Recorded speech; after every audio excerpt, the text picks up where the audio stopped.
আসসালামু আলাইকুম। 18তম শিক্ষক নিবন্ধনের রেজাল্ট পাবলিশ করা হয়েছে। এর পরবর্তী ধাপগুলো কি হবে আমি খুবই সংক্ষেপে আপনাদেরকে জানাবো। আপনারা অলরেডি কিন্তু জেনে গিয়েছেন যে 18তম শিক্ষক নিবন্ধনের ভাই মোট কতজন পাশ করেছেন, কতজন ফেল করেছেন, এগুলো নিয়ে বিস্তর আলাপ আলোচনা সব জায়গায় হচ্ছে। আপনারা এই বিষয়ে জানেন, আমি সেই দিকে যাব না। আমি এখন যেগুলো বলবো মোটামুটি 8টা পয়েন্টে আমি এটা শেষ করব।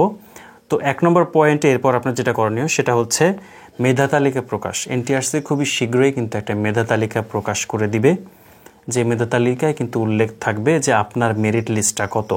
আপনার মেরিট লিস্টটা থাকলে আপনি কিন্তু আপনার নাম্বার সম্পর্কে একটা আইডিয়া করতে পারবেন। জাতীয় মেধা তালিকা এটাই যে প্রথম নিবন্ধন থেকে শুরু করে 17 বা 18তম নিবন্ধন পর্যন্ত একটা লিস্ট করা হবে যে নাম্বারের ভিত্তিতে কে কত বেশি নাম্বার পেয়েছে সেই অনুযায়ী জাতীয় একটা লিস্ট করা হবে। সে লিস্টের নামে ঘরে আপনার নামটা থাকবে। ওকে, এটা গেল 1 নম্বর। 2 নম্বর যেটা হচ্ছে সেটা হচ্ছে ই সার্টিফিকেট উত্তোলন। আপনারা জানেন এনটিআরসি কিন্তু জানিয়ে দিয়েছে গণবিজ্ঞপ্তি কবে হবে। গণবিজ্ঞপ্তি মূলত শুরু হবে 16 জুন থেকে মূলত বিজ্ঞপ্তি দেওয়া হবে এবং 22 জুন থেকে কিন্তু অ্যাপ্লাই করা শুরু হবে। আমি আবারও বলছি, 16 জুন থেকে তারা বিজ্ঞপ্তি দিয়ে দেবে, সম্ভাবনা আছে, এবং 22 জুন থেকে কিন্তু অ্যাপ্লাই করা শুরু হবে। 16 এবং 22-এর মাঝামাঝি যে সময়টা, সে সময়ের ভেতর আপনার ই সার্টিফিকেটটা পেয়ে যাবেন। ই সার্টিফিকেট কী জিনিস? ই সার্টিফিকেট হচ্ছে এমন একটা সার্টিফিকেট, এনটিআরসি সার্টিফিকেট, যেখানে আপনার লিখিত মার্ক এবং ভাইবার মার্কটা কিন্তু উল্লেখ থাকবে। কিভাবে পাবেন?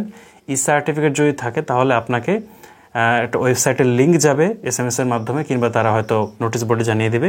আপনার সেই লিঙ্কে ঢুকে আপনাকে এটা ডাউনলোড করে নিতে হবে। ঠিক আছে, এইভাবে আপনি ই সার্টিফিকেটটা ডাউনলোড করে নিতে পারবেন।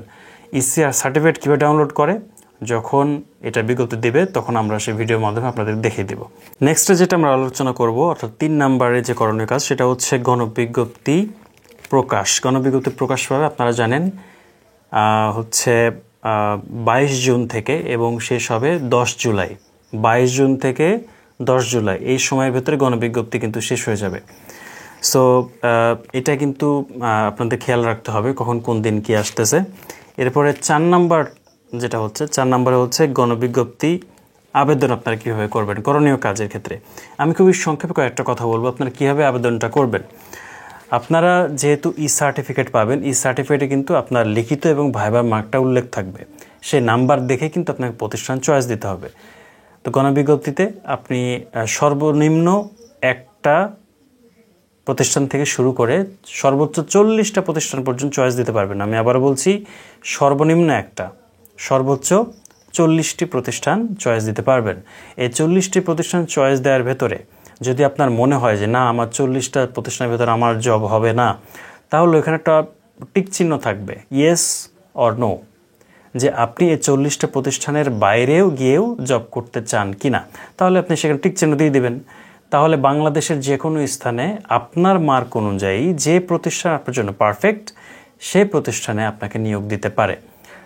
ধরে নিন আপনার বাসা রংপুর, এখন আপনি রংপুরের আশপাশ বা উত্তরাঞ্চলের সবগুলো প্রতিষ্ঠান চয়েস দিয়ে দিয়েছেন, আপনার মনে হলো না এখানে আমার হবে না, তাহলে আপনি টিক চিহ্ন দিয়ে দিলেন। তাহলে আপনাকে গিয়ে ফেলাবে হয়তো কোথায়, বরিশালে কিংবা অন্য জায়গাতে ফেলাইতে পারে আপনার মার্ক অনুযায়ী।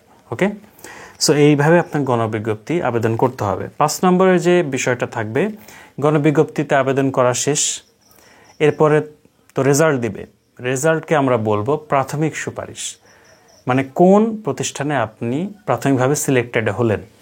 ঠিক আছে, তো প্রাথমিক সুপারিশ একটা SMS আসবে আপনার ফোনে। আপনি তখন সেই প্রতিষ্ঠানে গিয়ে খোঁজখবর শুরু করে দেবেন, আপনার প্রয়োজনীয় কাগজপত্র রেডি করবেন।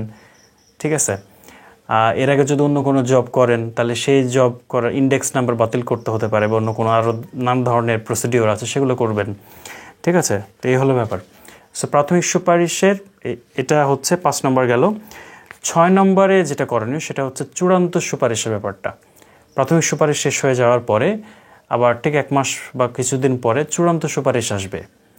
চূড়ান্ত সুপারিশে ওই প্রতিষ্ঠানে গিয়ে আপনাকে, ওখানে চূড়ান্ত সুপারিশে বলা থাকবে যে আপনি আগামী 10 দিনের মধ্যে বা 12 দিনের মধ্যে গিয়ে প্রতিষ্ঠানে গিয়ে জয়েন করেন। তখন আপনার সেই চূড়ান্ত সুপারিশটা যে পত্রটা, সেটা নিয়ে আপনাকে স্কুল প্রতিষ্ঠানে গিয়ে যোগদান করতে হবে। তো এই গেল 6 নম্বর।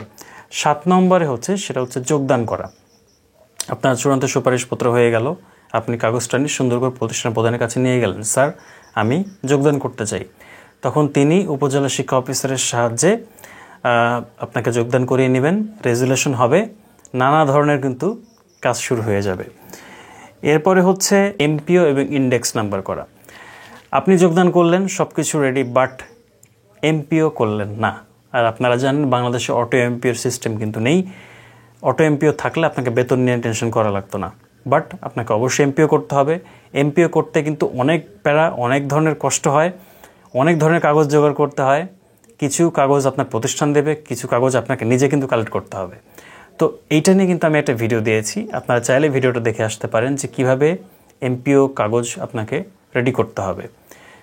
সো এরপর যখন এমপিও কভার হয়ে যাবে তখন আপনি পরের মাস থেকে বেতন পাওয়া শুরু করবেন ইনশাআল্লাহ। তো এই মোটামুটি 8টা পয়েন্ট আপনি যদি মনে রাখেন বা এটা জানার চেষ্টা করেন, তাহলেই এনটিআরসি সম্পর্কিত সমস্যাগুলো আপনি বুঝতে পারবেন। আশা করি আজকে ভিডিও আপনাদের অনেক বেশি হেল্পফুল হয়েছে। যদি হেল্পফুল হয় অবশ্যই আমাদের চ্যানেলটা সাবস্ক্রাইব করে রাখবেন এবং বেল আইকনটি প্রেস করে দিবেন। পরবর্তী ভিডিও দেখার জন্য আমন্ত্রণ জানাচ্ছি। সবাইকে অনেক ধন্যবাদ। আল্লাহ হাফিজ।